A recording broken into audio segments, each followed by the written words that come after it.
దేవతలంతా కూడా కేవలం అంతేకాదు 2 భుజాలు 3 భుజాలు కాకుండా అనేక భుజాలను ధరించినటువంటిది. ఒక చేతిలో సొరకాయ, ఇంకో చేతిలో కాకరకాయ, ఇంకో చేతిలో కూర, పండ్లు, పాలు, అనేక రకాలైనటువంటి తినేటువంటి పదార్థాలను స్వీకరించుకొని ప్రత్యక్షమైనది. ఆకలితో ఉన్నటువంటి ఆవులను బర్రెలను చూసిన తర్వాత వాటికి గడ్డినిచ్చినది. ఆకలితో ఉన్నటువంటి మానవులను చూసిన తర్వాత నాయన వంటయ్య దాకా నీవు దోసకాయలు తిన్నాను దోసకాయలను ఇచ్చినది. అన్నపానాలతో కూడుకుని ప్రత్యక్షమైనది. అమ్మా ఎందుకు నీవు ఇట్లా ప్రత్యక్షమైనావు అంటే ఈ కూరలను ఇచ్చిన తర్వాత వీటిని వండుకొని తినే వరకు ఆలస్యం అవుతుంది, అందుకని అమృతాలతో కూడుకుని ప్రత్యక్షమైనాను. నా పిల్లలు ఊర్లో ఉన్నారు, హైదరాబాద్లో వంట వండుకోలేదు. వాళ్ళు ఇంటి నుంచి వెళ్ళేప్పుడు కరీంనగర్ నుంచి తల్లి ఏం చేస్తుంది, పులిహోర దద్దోజనం తయారు చేసుకొని పోతుంది. అమ్మ ఎందుకు పోతున్నావు అంటే నా పిల్లలు లేసేవారు కడుపు నిండా అన్నం తింటారు, నేను తీసుకుపోయినది అని ఒక తల్లి ఏ విధంగా భావిస్తుందో అదేవిధంగా అందరినీ కన్నతల్లి అయినటువంటి జగదంబిక శతాక్షి అనే పేరును ధరించి అనేక శాఖపాకాలతో కూడుకుని ప్రత్యక్షమై ఎవరైతే ఆమెను స్తుతించినారో, స్తోత్రం చేసినారో, ఆకళ్లతో అలమటించినారో, ఆకలి కేవలం తినడానికి తిండి మాత్రమే కాదు, ధరించడానికి ఆభరణాలు కూడా ఆకలి, వ్యాపారంలో లోటు కావడం కూడా ఆకలి, చదువులో విద్య రాకపోవడం కూడా ఆకలి. అటువంటి అందరికీ సంబంధించిన అన్ని రకాల ఆకళ్లను తీర్చేటువంటి తల్లి ఎవరు అంటే శతాక్షీదేవి. ఆ శతాక్షీదేవి శాకములను ధరించి ప్రత్యక్షం రావడం వలన శాకంభరి అనే పేరుతో పిలిచినారు. అందరూ కూడా ఆమె ఇచ్చినటువంటి ఆ పదార్థాలను స్వీకరించినారు, కడుపులు నిండినాయి, సంతోషంతో ఉన్నారు. అప్పుడు ఆమె దుర్గముడు అనే పేరు గల రాక్షసుని సంహారం చేయడం కోసం బయలుదేరినది. భీకరమైన సంగ్రామం జరుగుతున్నది. 10,000 సంవత్సరాల తర్వాత వీడేం చేసినాడు, అనేక అక్షౌహిణి సైన్యాలను తయారు చేసుకున్నాడు. ఒకడు రాజ్యాన్ని పరిపాలించడానికి నియతుడైనాడు అన్న తర్వాత వేరే వ్యక్తులందరినీ కూడా తనవాణుగా తెరుచుకొని తనను అభిమానించే వ్యక్తులను ఎక్కువగా చేసుకోవడం అనేటువంటిది ఈనాటికి కూడా జరుగుతున్నటువంటి రాజకీయ పరిణామం అనేది. అందరినీ అక్షౌహిణి సైన్యాన్ని తయారు చేసుకున్నాడు. దేవతలతో యుద్ధాన్ని చేస్తూ ఉంటే దేవతలు చెల్లాచెదురైపోతున్నారు. శంకరుడు ఈ దృశ్యాన్ని చూసి అప్పుడు ఏం చేసినాడు, ఒక చక్రాన్ని వలయాకారంలో ప్రయోగించినాడు.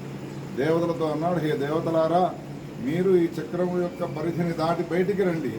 ఆ చక్రము పరిధి లోపల ఎంత విస్తారమైనటువంటి స్థానం ఉన్నదో, కొన్ని వేల లక్షల ఎకరాలు అక్షౌహిణి సైన్యాలతో కూడుకున్నటువంటి దుర్గమాసుని సైన్యంతో భీకరమైనటువంటి సంగ్రామం చేస్తుంది నా భార్య అయినటువంటి దుర్గాదేవి.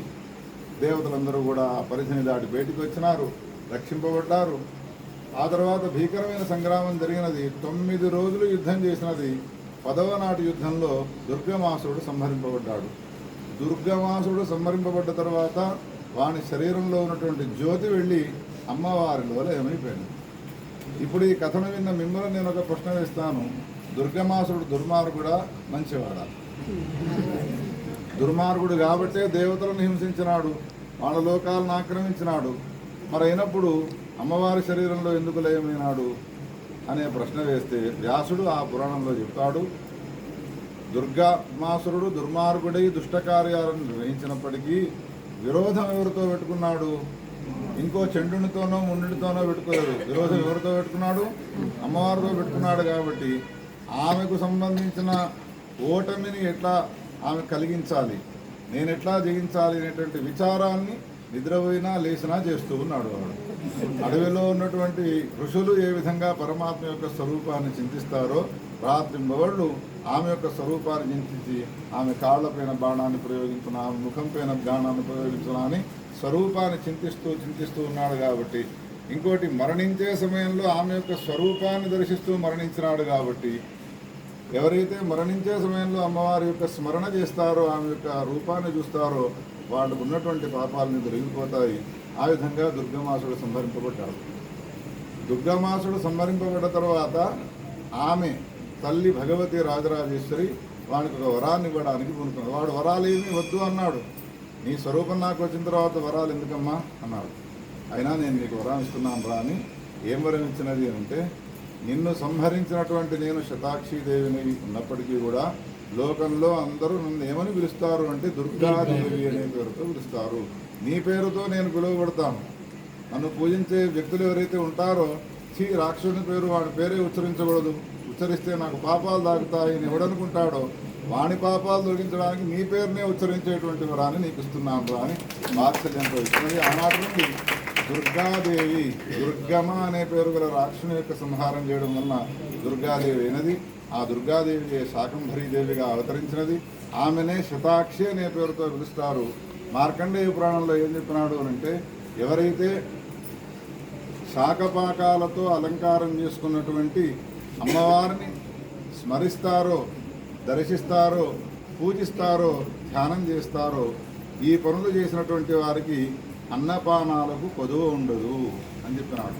అట్లా మన గౌరమ్మ అనేక రకాలైనటువంటి శాకపాకాలను ధరించి నిన్న రాత్రి సుమారు 6-7 గంటల అలంకారాన్ని పొందినది.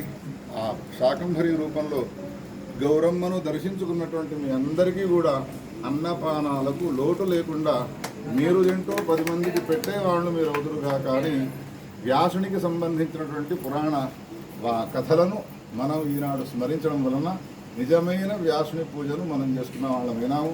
ఇట్లా ప్రతిరోజు కూడా వ్యాసునికి సంబంధించినటువంటి పురాణాలను ఒక శ్లోకాన్ని మీరంతా కూడా పఠిస్తూ ఉండండి. శుక్లాంబరధరం వచ్చినా మీకు అది ఎక్కడదనుకున్నారు? పురాణంలోదే. కాయేన వాచ మనసేంద్రియర్వా వచ్చా మీకు అది ఎక్కడదనుకున్నారు? పురాణాల్లోదే. విశ్వం విష్ణురు వదత్కారో